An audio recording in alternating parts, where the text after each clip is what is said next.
Hello, and for today's video, I am going to be making a kitchen pegboard, which is my performance test in a PP, so I hope you enjoy it. These are the materials in making kitchen pegboard: a hammer, an old paintbrush, sandpaper, a stick well wood glue, red and yellow paint, nails, 4 screw hooks,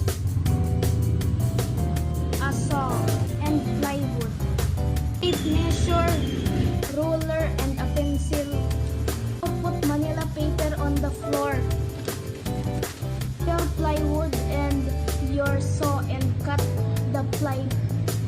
Going to be your position while cutting the plywood.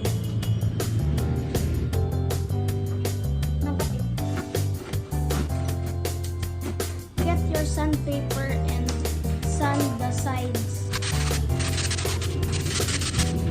Now measure 2 inches wide and 18 inches long, and then cut it. Sand the sides of the plywood. Now we are going to glue the shelf to the plywood like this.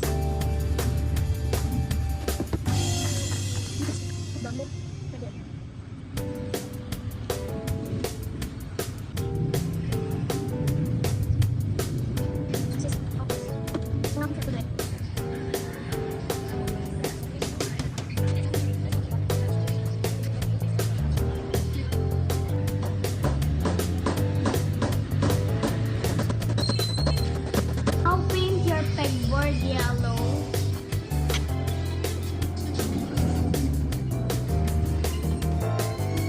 I have painted my kitchen pegboard. Now I am going to cut the apple and the heart. Once you're done cutting your apple, cut your heart.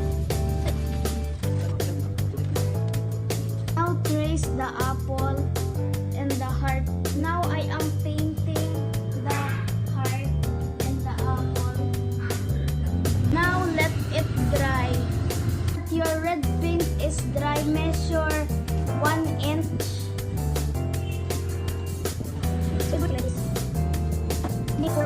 You need to make a hole.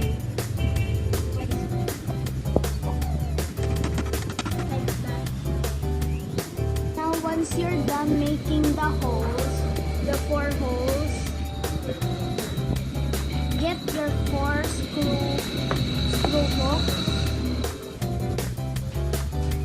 So the hook should be like that. It should be tight. Take 4 of them.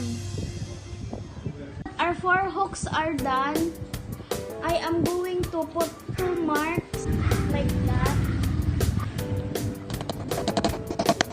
Get your 2 screw eyes.